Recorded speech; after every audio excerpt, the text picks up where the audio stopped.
What's up, you guys? Slim here, Team Symmetry, here on Galactic Gods channel. We're doing a video swap.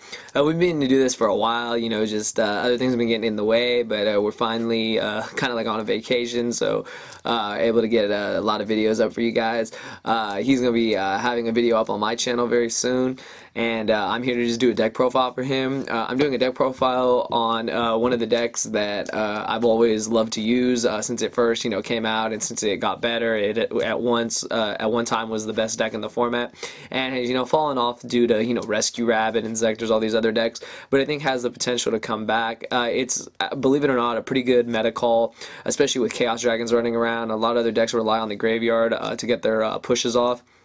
So I feel it's still just a really good deck. I'm going to do it on Gravekeepers, you guys. I've added a couple new cards into the deck, and just some things that I feel make the deck a completely viable option in this kind of crazy meta right now. It's unexpected, and it's a deck that I feel, if you know, if it sets up properly and you know, draws what it needs, or you know, really utilizes Necro Valley, you can win against a lot of these decks. So without that, I'm just gonna get into it real quick. Start with the monsters. Pretty generic. We've got the 3 Gravekeeper Spy. You know, self-explanatory. It's like the best card in the deck. You know, it searches everything out, but the what do you call it? Searches everything out that you need. And you know, we got the 3 Commandant. Commandant, self-explanatory. Get your Necro Valley. It's also 2100 Necro Valley. A lot of people forget that. That's really good. Like, you're able to get over Thunder King, and that can be a problem. Thunder King can be a problem for this deck. So if you already have the Necro Valley up, you know, summon it, attack over it. It you know, puts in work.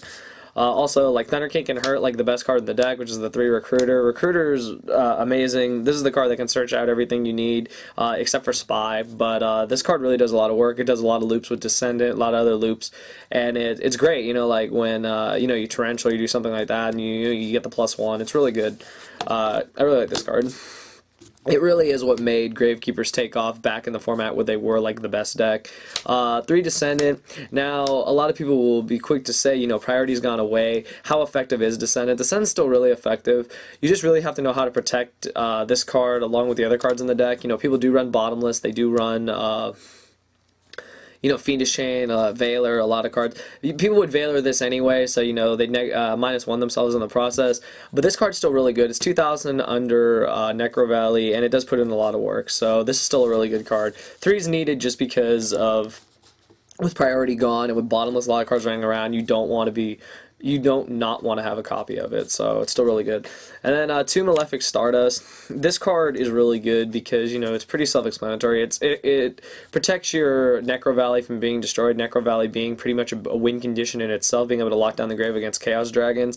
It also is really good against Rabbit, because if you go first and you set this up with Necro Valley, you bring this out, they're forced to go into like a Utopia or something else, Gemini Pearl, whatever it is.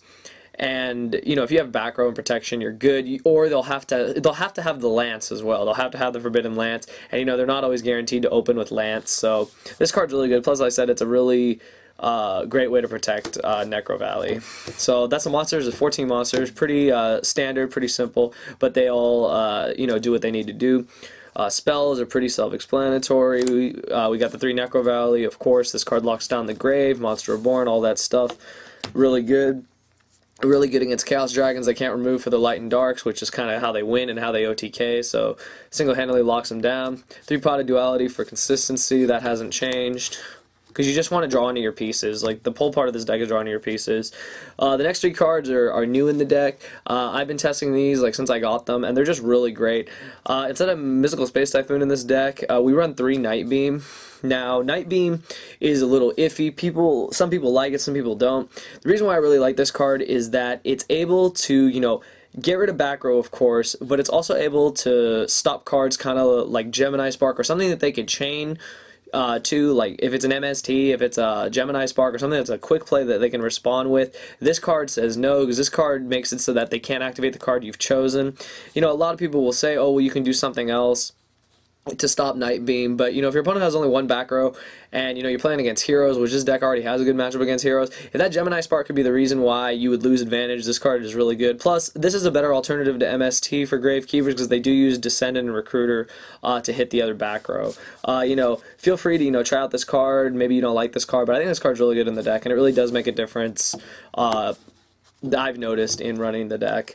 Next, we have 2 Wonder Wand. Now, Wonder Wand's an interesting card because a lot of people only use it for Recruiter, and I mean the play with Recruiter is broken. You already know you add it to Recruiter, beat over something, attack directly, whatever, and then tribute, and then you draw 2 and you search. That's really great. But this card is also really good in the whole deck, aside from the starters, everything's a spellcaster. So if you're trying to poke for game, I've had situations where I'll be playing against Dolka, and I'll have Descendant on the field, and then I'll draw this, and I'll equip this, attack over the Dolka.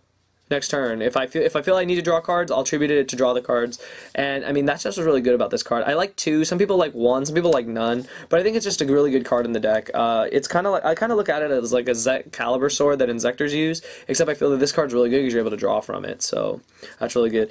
The obligatory Royal Tributes. This card is really good.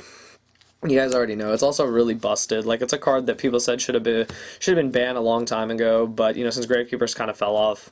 But this card's really good. It locks down a lot of decks. You hit Chaos Dragons with this, they pretty much lose because they can't really get out of there. Most of their deck is all monsters, and with the Grave lockdown from Necro Valley, they have a very hard time coming back since they usually don't main anything but Heavy Storm and Lila and all that stuff. So aside from that, you pretty much hit all their outs. For the staple is 1 Dark Hole. 1 Book of Moon. Book of Moon's really amazing in this deck, not only for what Book of Moon does by itself as a defensive spell, but it's also really good for when you have that situation where you can reflip a spy. That can win you the game single-handedly. Being able to reflip your spy can single-handedly win you the game, because then you can go off with spy again, and you'll be able to get your combos off again. So this card in itself does like so many things for the deck, and it's definitely a staple in the deck, I feel. 1 Allure, because you are running all darks. Also, it just speeds the deck. You need more speed along with the Pot of Dualities. The deck's 40 cards, so we try to make the deck move as fast as possible. And just 1 Gravekeeper's Steel. The only reason why there's 1 is because 2 could maybe be a little clunky these days. Usually 1 is all you need. Sometimes you'll draw it and you won't have 2 Gravekeepers in the grave, or you'll only need 1 in order to secure, your lock of the game. So we're just trying 1. Feel free to use 2, but I think that 1 is enough if you're trying to keep the deck at 40. As far as the traps go, they're pretty standard. 2 Warning, self-explanatory. 2 Torrential, self-explanatory with mass removal. 2 Compulse.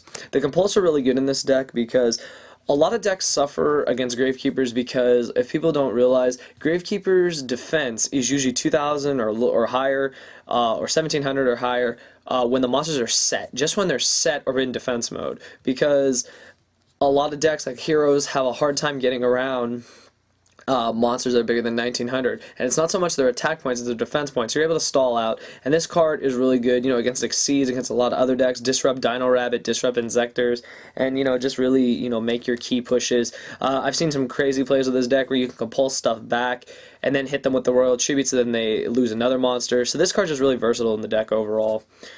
Just 1 Fiendish Chain. I was running 2, making the deck 41, but I cut 1 because this card is still really good. Don't get me wrong, I love this card. I run this card in a lot of decks that I run. But I feel that it's only really good against Inzector. It's okay against other decks to be able to stall the attack. Being able to lock down the effect is key. So I think 1 is enough. You could always add another one to make it 41, but I think 1 Fiendish Chain is fine. 1 Starlight Rogue. We do run a lot of back row. People forget we also do run a field that you always want to have active. So if they ever try to Heavy Storm you or try to do Torrential Dark Hole whenever you flip Spy, if you have a Starlight Rogue them, you pretty much win because it's hard for them to get out of a Stardust, and plus all the other advantage you'll have on the field. And then just 1 Solemn Judgment, which is self-explanatory. So yeah, so that's the deck, you guys. Like I said, it's 40 cards, and it's just a deck that I really like. I really enjoy. My subscribers have been wanting me to do the deck profile for a really long time, and I felt that putting it up on Galactic Gods channel would be a great way for him to gain subs, me to gain subs, and everyone just to really look into the deck and try it out for the format. So I hope you guys did like the deck. Comment below. What would you change? Are you a fan of Night Beam? Or are you not so much a fan of Night Beam? That's probably the most debated thing I have with this deck is people are a little iffy on Night Beam and some of the trap choices, but I feel that this deck's just still really effective in the current meta if you know how to play your cards right. And the deck pretty much runs itself. The Gravekeeper have always been and considered autopilot like a lot of other decks, but the way you play them now is you can play them to a more, you know, you can control the field, of course, and you can be a little more conservative in your plays unless you know for sure you have game. I think the last thing people talk about is where are the Effect Veilers. The Effect Veilers are not in the main deck due to the Royal Tributes, because you would not really want to Royal Tribute away an Effect Veiler. I mean, granted, you would be getting rid of monsters, but there is that top deck thing that happens with Inzektors, with Rabbit, with any deck, where if they top deck that monster and you don't have the Veiler, you would lose. So Veilers are usually in the side deck. You can always change the deck up to where you don't run Royal Tribute and you can run the Effect Veilers instead. It's just player preference. Yeah, so that's pretty much it. That's a Gravekeeper's deck. You know, shout out to Galacticgod. Thank you for letting me put the deck profile here on your channel. And yeah, that's pretty much all I got to say, you guys. I'm here at Team Symmetry. Thank you for watching.